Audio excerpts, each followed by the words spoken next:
I was here from 1990 to 93, having taken 2 years out between school and university and spent most of them riding in races. So the first deal I had to do with my director of studies, and I write about this in my Animals and Other Family, which Newnham comes out of terribly well, rather better than my school, by the way. Slightly frightened now to ever go back to my school, but I'm very happy being here. But I went to see Mrs. Gooder, and on the first, you probably had this, the first Wednesday or Thursday of the very first week that you were here, you have to do all your meetings. You have to, meet the people who are basically going to shape your life and certainly your degree. And I said, look, I can't do those meetings on Wednesday, or can I get out of them? And she said, why? This better be good. And I said, well, I need to go and ride in a race at Chepstow. And I'm pretty certain that no Newnham student had ever said that before. And she said, why? Explain this to me. And I said, well, if I win this race at Chepstow, I will become the champion lady amateur of the year, and I'll win my weight in champagne, and I will make sure I mention Newnham College a lot, I promise you. And she said, fine, the two parts to this deal. One, you will mention Newnham if you win the race, and you'll mention it if you lose as well, but you will mention Newnham. And the second part of it is, if you can explain to me the one page of the newspaper that I don't understand, and that makes me feel a bit stupid, if by the end of your 3 years you can explain to me the racing page, then yes, you can go. So I went, I won the race, I got my weight in champagne, I mentioned Newnham a lot, and Jean and Richard Gooder came and stayed at Kingsclear at my parents' and took them around the yard and took them racing at Newbury and probably introduced them to gambling, which is a good thing. But they loved it. And that was my, sort of introduction to Newnham, that it could be so flexible as to allow you to keep growing as a human being, that it wasn't always you will abide by the rules that we have set and you will do things when we've told you will do them. And I think it's one of its great gifts probably to both of us is letting you be. Yeah, absolutely. I mean, I didn't row at all, and when I started here I hadn't rowed at school, and I did my novice term, my first term of Newnham, and just like many students, it was just part of my experience for the first 2 years. But at the point at which I started to take it seriously, Newnham was just wonderful about it and excited about it for me and positive. And, there must be hundreds of students in Cambridge who say, I want to go and be a rower and do that. And there was, I never felt that it was a problem because, as Claire said, I was growing as a human being, I was exploring, and, maybe it would work and maybe it wouldn't, but there was never any sense that it was the wrong thing to do. And it was so much fun. I mean, I rode as a novice here at the NCBC, and I still have my hooded top, and I'm really quite proud of it. And it's lovely. It's black with gold writing, which you said yours isn't. No. Why not? Well, I was in charge of the kit. That's really cool. Black and gold is good. Oh, what was yours then? Well, I ordered these hoodies they were navy with silver NCBC, and I was promised it was going to be embroidered like a nice sort of Gap top or something like that, and it came printed. And one of my fears in life, which I've never quite conquered, is complaining in shops. And so I was just completely quiet about the whole thing and meekly gave out these hoodies to everyone that I promised would be embroidered, and apologised and just left it. Did anyone else complain on your behalf? They complained to me, and I just felt terribly guilty about the whole thing. But nowadays I'd like to think that I'd send them back. Let's talk, Anna, about your confidence issues. It's very, Anna and I did something with Catherine Granger the other day, which was the two of them talking about their Olympic triumph. And I was really fascinated by your sort of mental balance in the boat between your role and Catherine's role. And just explain a bit about this, because I think this is the key to a good working relationship. It's probably the key to just a good relationship as well. Yeah, I often say that I have a wife and a husband. So I spent, over the last 3 years, far more time with Catherine than I do with Ollie, who's sitting at the front here. He's listening rather intently, thinking, right, now I'm going to find out what she's been doing. Yes.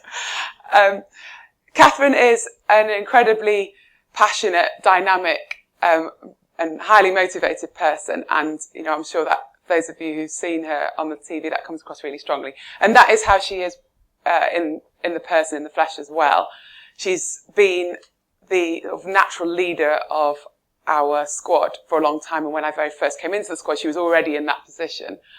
But for the two of us, we raced in separate crews in Beijing, and my crew, I was rowing in the double scull, which was the same event that I raced in London, with a different partner called Elise Laverick. And the two of us, we managed to produce a crew that was technically very proficient.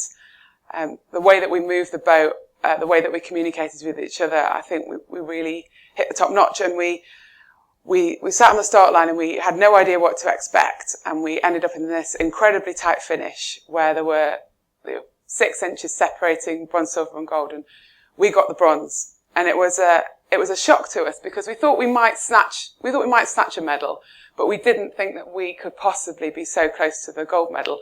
And it was a huge confidence boost to me. It was the point at which I started to think of myself as a proper athlete rather than somebody who was trying to make their way as an athlete. And it brought home to me just how much I needed to believe, because if one thing could have made a difference in that race, it would have been believing that we were good enough to do it. And we just didn't. We just didn't think we were a gold medal crew, and it was a wasted opportunity.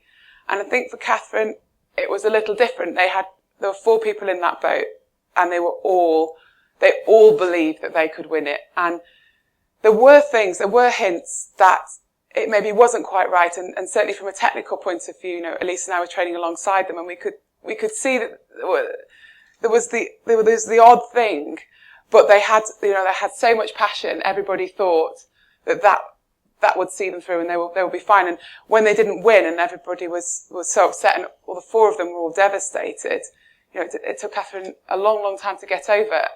When the 2 of us started rowing together, we realised that actually we were the other halves of each other's jigsaw, and the 2 things together.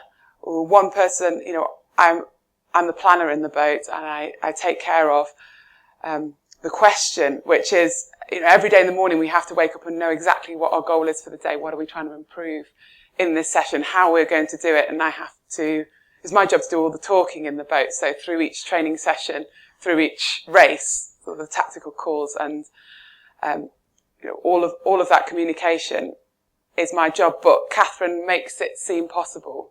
She makes us believe that we can be the best in the world. And one of those, we both know, one of those things on its own, it isn't good enough to be a world-beating crew, but together, we haven't been beaten. And the amazing thing is when they go away and they're training, they are doing everything together. They are sharing a room, they're doing the washing, they're cooking, they're eating together, they're going through quite painful training sessions, and you don't even get on each other's nerves. And I find that staggering, because God, I get annoyed by loads of things. But you also, you fulfill your own roles very happily. It's not like you look at Catherine and think, oh, I wish I was like her, or she looks at you and thinks, I wish I was like you. You just feel, you are the positive to the other's negative, and vice versa. I mean, it really, really works. Yeah, it's really important to be comfortable with our roles. I mean, Catherine had a lot of exposure going into the Olympics, and I had to be absolutely comfortable with that. And it was the natural way around. Had we chosen, it would have been Catherine that we put forward, because she's more comfortable and more, I don't know, she communicates her passion so well. That's so positive for women's rowing and women's sport in general. Absolutely, women's rowing deserves a role model, as Steve Redgrave has been for the men. Catherine's a natural person to do that. And I know that we're completely dependent on each other, and when we get the opportunity, we can tell the bigger story, the more in-depth story. But it's her story is very powerful, so it's the obvious one to be the obvious story. And for me, I don't need that. Yeah. I don't need that publicity. So actually it's fine. So actually, you're never going to resent her getting a lot of the attention. No, it's just fine. Yeah, because that's how we would choose to have it. Yeah. And I know that to get the result, to get the gold medal, the best person that I could be was the other half of her jigsaw. And if I'd have tried to overlap and be in her domain, it wouldn't have worked. And so it was, Ollie was very good with this. Keep your eyes on the prize. Don't get distracted by stories that other people are trying to tell, and filters that are being put on the whole thing. It's all about whatever it takes to make the partnership work, and to make sure that each other are all right all the time. And it's very like a marriage. We just you have to be very sensitive to how the other person is coping on a day-to-day, minute-to-minute basis, and make sure that you're giving each other the best environment at all times. And it's interesting as well, listening to you now, and knowing how much you've achieved and seeing you, and Ollie obviously seen this for a while, who do you think, this isn't stealing your question because it's such a good question, she should never have told me. It is a great question, but it's her question, which is, who do you think you were when you arrived here? Who were you when you left, and who are you now? Okay, well, I'll do for me, and then you have to answer for you. When I arrived at Newnham, I had one thing which was the linchpin of my confidence, which was my academic ability. And I think that was because the school that I was at, no disrespect to it, it was a lovely, friendly state school in Staffordshire. It didn't really do anything. It didn't have a special talent, and I wasn't especially musical. I wasn't especially sporty. The netball team would take to the court if they could persuade 7 people to break into a run. And so I was in the netball team, but it didn't really mean anything. And my chance to expand my horizons to get out of the wider world was through getting good grades and getting here. But I didn't have any confidence socially, really, unless we were sitting around talking about indie music, which was my comfort zone. I didn't have any confidence in the sporting arena. I had no idea that I would be any good at anything. And I had, formal halls and all that kind of thing were a huge learning curve for me. And I'm still incredibly grateful to Newnham for the transformation. I feel like I caught up in a sense to my peers at Newnham who were a little more worldly, and it just took me out of being a small town girl and made me realise that there was a world of possibilities out there. And here you are now. And here we are now, and I've been reading your book, so I know that when you arrived at Newnham, English may have come a close run second to being a champion jockey, but I think I had exactly the reverse. I had no academic confidence at all. And actually my school, when I said I wanted to try for Cambridge, basically said, yeah, pull the other one. And so I tried first, I tried for Christ's to read law, mainly because I think in a lot of instances, if one of your parents has been to Oxford or Cambridge, you try and do what they did. So I tried for my father's college and I tried for law, which is not what he read, but I thought then I wanted to be a lawyer. And it seemed terribly glamorous. I watched a lot of LA Law. I loved it. I thought, I want to be like them. And you get a slightly false impression. But my A-level results weren't good enough. And I remember getting the letter, obviously confirming my A-level results, and the letter from Cambridge saying, sorry, not good enough, we can't have you. And I went riding for 2 or 3 hours to basically delay the conversation I knew I was going to have with my parents, because I knew my father wouldn't get it, as he still thought I did biology A-level and I hadn't even done biology O-level. It was, him understanding that you needed to have good A-level grades to get in when he got in because he just caught a book. The world was a different place from when he'd gone to Christ and played rugby and got his blue and not got a degree. But it's a different place now. But I took another year. I applied to Bristol and Exeter, got turned down by them. And the one thing I had in my favour was I was bloody stubborn. And I was really stubborn from about 7 years old. And I was so stubborn when I was 18, 19. I was a year young at school anyway, so I'd left at 17, so 18. I said, right, I'm going to try for Cambridge again, and I'm going to try for English, which is the thing I should have tried for because it was the only thing I was any good at school. And I had been recommended Newnham by somebody who knew Jean Gooder and said, you have to meet her because she's the most fantastic director of studies and they are really well known for a good English department and you will love it there. So I retook my history A-level, got my grade up, still not brilliant grades to try and come to Cambridge, and 2 A's and a C, and certainly not in today's world. That would be, what did you do wrong to get a C in Latin? But so I tried again, and I remember coming here for the interview, and I remember going downstairs to Jean Gooder's beautiful study and looking out in the gardens, and Sue Manning was the sort of number 2, and they kind of did a good cop, bad cop thing with me. But we started talking about a book I was reading at the time, and they said, why do you enjoy it so much? And I hadn't finished it, so I said, please don't tell me the ending, please don't tell me the ending, but I start talking about the book. And you know that scene, and Billy Elliot hadn't been written then, but you know the scene in Billy Elliot where they say to him, and what does dancing do for you? And he starts to say, it's like electricity. It makes me come alive. This sort of a conversation happened, and I just went on one and said, and this, and this, and this, and this is what it makes me feel. And I want to be able to understand this, I want to be able to study this, I want to be able to write this. And they said, fantastic, that's lovely. And almost said, they didn't quite say, we'll see you next term, but it felt like they had. But I knew from one of my interviews before at a university that Dan had turned me down, that walking out the door saying, see you next term is not a good idea. So I didn't do that. But when I got the letter saying you're in, I was so thrilled. And given that I was riding in races and that was all going on, the only thing I had until that stage was I can ride. I can ride, I can ride, I can ride. This is what defines me, this gives me strength. And when I came here, I then had to try and learn a way of becoming a much more interesting person, frankly, because talking about horses can get awfully dull, which is why the book is so much better than that. And I went off, when I first arrived here, I wanted to do everything, so I went to all of those squashes where you get free alcohol, it's fantastic, and met a lot of friends at the cricket squash who were Pembroke boys, and they ended up being my good friends and still are. But I also went to the Union Society, and I got involved in the union, and I started debating there, got on the committee very quickly, and at the end of my second year, which is very rare, I was president of the union. And it slightly happened by accident, and I think all of these things started happening by accident, and it's only now that I realise that the one thing the stubbornness is really helpful, that I'm so stupid, it doesn't ever occur to me that I couldn't do something.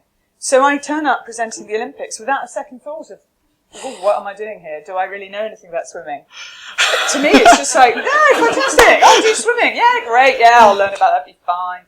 And I think, to some extent, getting here and being surrounded by people much, much cleverer than me, you develop a way of, being practical and rational like you are, actually planning. So I get through Olympics and Paralympics better than I used to, because I'm much more sensible about when I sleep, not going out late at night, doing the homework I need to do for the day I need to do it, being never trying to look at it as the whole, because if I look at it as the whole, I'll panic. And there are moments when I do early on and go, I can't do that.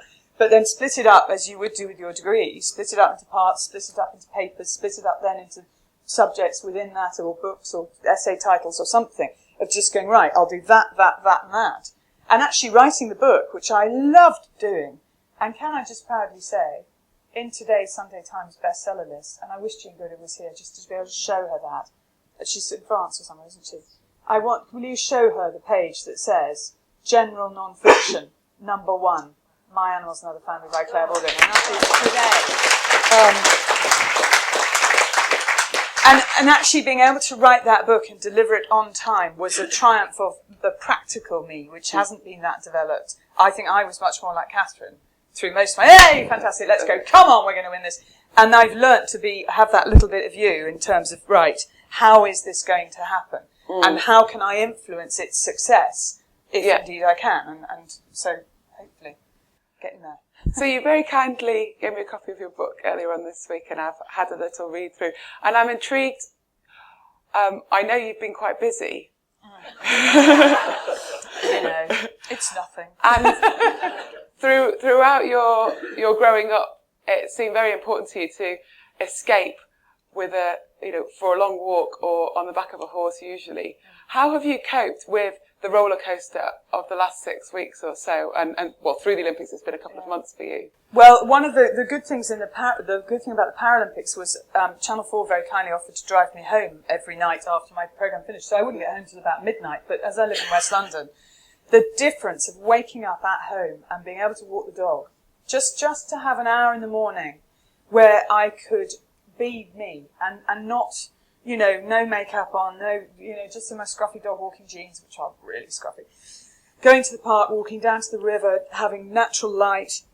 That's really important, and I think sometimes we forget it when we get really busy. That's the bit that goes, and it shouldn't. You should always try and give yourself passive thinking time. Just give yourself time where you're not constant, you're not distracted by too much. So that helped. But we had Alice and I went for a wander around Cambridge yesterday, because she'd never been here, and I'd obviously been banging on about how wonderful it was. Never been to Newnham, had been on stage in Cambridge, but hadn't really wandered around. And we had this.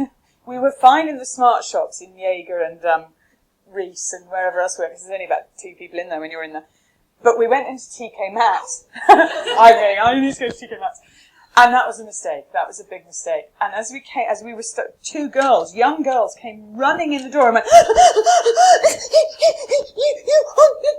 Jenny! And I didn't know what to do. I was like, I'm not Justin Bieber. You don't react like that. And Alice says, you're a middle-aged woman who does sports. I was like, thanks. People don't react, certainly not young girls. And I said, no, let's calm down. Can we have a photo? I said, yes, we can, but not in here. We'll go out on the street. But they actually couldn't have a conversation, and I thought that's really odd, because normally people want to have a conversation, and they want to talk about the Paralympics, or they want to talk about the Olympics, and I love talking to kids about sport, and the new sports they want to try now, whether it's rowing, or taekwondo, or handball, or something they've seen that they really, or my nephew who suddenly wants to do javelin. So Goldie Sayers' mum, last night at Ely Cathedral, gives me a child's javelin.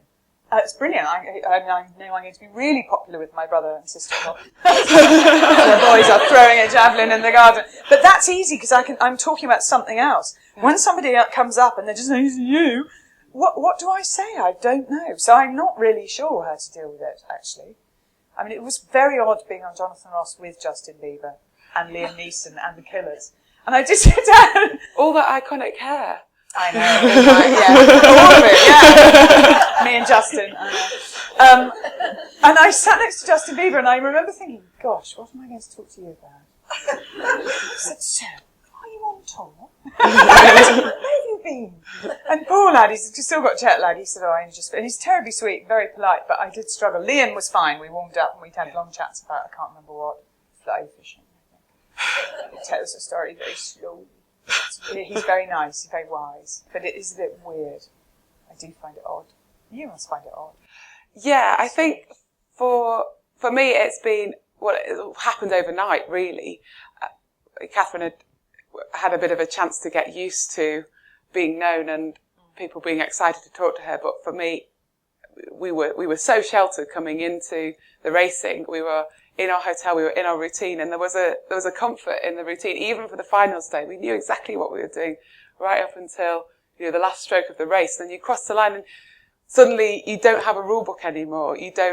No one's told you how to behave. No one's told you what to expect. And you couldn't possibly have thought about what to expect. It would have been dangerous. There's no way that you could have tried to prepare. But we were then being, stopped in the street walking, especially around the Olympic Park. And I was terrified that I was not going to be able to go to the supermarket without washing my hair or something. My life as I knew it, I would lose my anonymity. And fortunately, I've realised that there are a lot of clues that you can give to people in context. So I'm absolutely fine if I'm in my normal clothes, but if I go for a jog in sports gear, then that's a clue. And I realised this in Cornwall. If I don't speak, I'm fine. Really? If I wear a baseball cap and I don't speak, it's all right. But as soon as I start speaking in a shop or something, where's it coming from? Where's it coming from? Like the radio's on, Yeah. I think I should just point at the radio. Yeah. Have signs. Somebody said to me yesterday, where were we? Edinburgh Willermill. This guy came out and he was staring at me.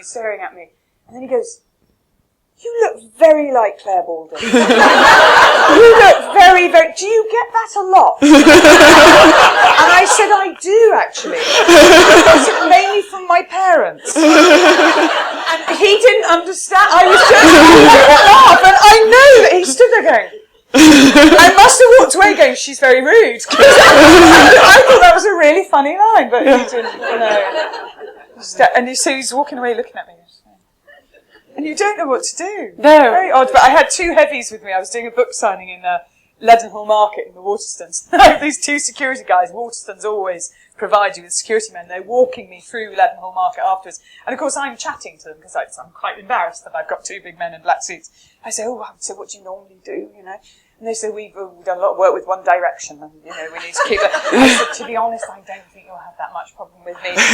I said, I need to go and get some lunch. And so we go back up onto the main street, we go down towards Marks and Spencer's, and I said, I'll just nip in here and get a salad. And they go to follow me, and I said, no.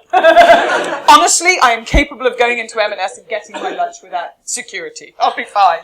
It's just nuts. So what's been the most unusual thing? I had an email. There have been various The fun thing is, and you must be getting a lot of requests to do stuff, but...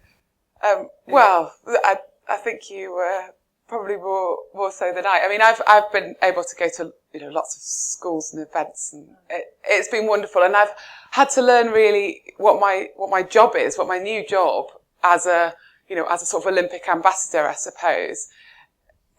As I said before, no one prepares you, and when somebody's coming up to you full of excitement because they've watched the Olympics and they just want to have a conversation with you so that they can tell their friends that they've met you. I just had no idea what to give to that person, how to be with that person. Unfortunately, Catherine she's a bit more up and running, so I had a role model to copy off really, and she's just warm with people, and I think that's all you can do. And I'm getting much more comfortable being the centre of attention, but it's not part of our training program. And it's interesting as well because yes, it's not, and actually, to some extent, it's not part of mine either. But I think you learn, and maybe I've only learnt it now. Having done my 5th Olympic Games, we have enormous power. We have a power because people are listening to us right now. And I was absolutely determined after this London Games not to fall into the trap that maybe I fell into before, of being so frightened of those people who employ me or who might employ me, that I didn't feel that I should say what I needed to say. And now I just think, right, I'm saying it, which is that women's sport does not get enough coverage in the years between Olympic Games. And that actually the Olympics once again and the Paralympics proved there is a mass audience there for general so-called minority sports, because all you need to do is care. You need to care about the competitors, you need to understand the rules of the game, whatever it is, or the rules of the race, and you need to watch it unfold. And there is your live drama right in front of you, and this is why it went right, or this is why it went wrong. But care about the people in the boat, that they have a personality and a face and a story that you know and you understand, and you want them to win. That's all sport needs. It doesn't have to be men's football all the time, every day, on every page. So, and I say men's football very advisedly, because there is a damn good screenplay to be written about women's football in the 1920s, and that might be my next project, and I really want to do it. And the history of women's sport is very interesting and is very interlinked with, with the history of the women's movement and actually the struggle to win the vote and all of that. As soon as women were allowed to play sport, and this is true across other countries now, their clothing had to change, because you cannot play lacrosse in a corset, for example. Very difficult. I've tried. But it is. As soon as you literally and metaphorically loosen the corset, you find that you are allowing women to be strong physically and mentally. And what I really enjoyed about this Olympic Games, and you and Catherine were part of this, was seeing women being openly competitive, determined, having worked damn hard, having muscles, and standing there saying, this is what we're capable of, and still being iconic women, and nobody turning around saying, oh, that's not very feminine. Because there was a whole redefinition of what it was to be a woman, and a whole range, and whether it was Nicola Adams winning a gold medal in boxing, or whether it was somebody, Beth Tweddle doing brilliantly in gymnastics, which would have been obviously regarded as more of a girls' sport. Both things are hugely important, because girls in schools then are going, oh, I can be like that, or I can be like that, or I can be like anything in between. There isn't a rule that I have to look like a skinny little stick walking up and down a catwalk. I don't have to look like that. Oh, great. And I just think the imagery is as powerful as anything that you'll ever say. Just standing in a room and being you is enough for well, I mean, it helps if you can talk, obviously. But we'll give you a code. Yeah, you're quite good at that. I just think it was one of the... I really do think, and I hope, it's up to all of us to make sure that somehow we keep that, keep that message going, keep that flame burning, to use the kind of cliche, but actually make this Olympics keep mattering, because it should do. And this, I think, is a big shift, I hope. And I will certainly continue to put pressure where I can on those that make the decisions as to what is covered, what's talked about in news, in sports bulletins on the radio, what's written about in the papers, and how a list like Sports Personality of the Year, which takes on an importance actually that's far beyond what it should be, but it is bloody important that there are women on that list. And the reason there wasn't last year was, I don't think, a surprise at all. There was no woman on that list, because the editors sitting around in newspapers going, oh, can anyone think of a woman? No, we don't really write about them, do we? No. Any woman done anything this year? No. Oh, let's stick Andy Murray on. Last year. I have no problem with him being on this year. He's won an Olympic gold medal and a Grand Slam title. Last year he didn't even get to a Grand Slam final. What was he doing on the list? He wouldn't have wanted to be on the list. He was on the list because they write about him. They know who he is. And they didn't know anyone who'd done anything else. And it just... Anyway. What seems to be changing to me is that, as you say, women's sport is grabbing the attention across the board. And I think what women's sports tried to do before is grab the attention of women.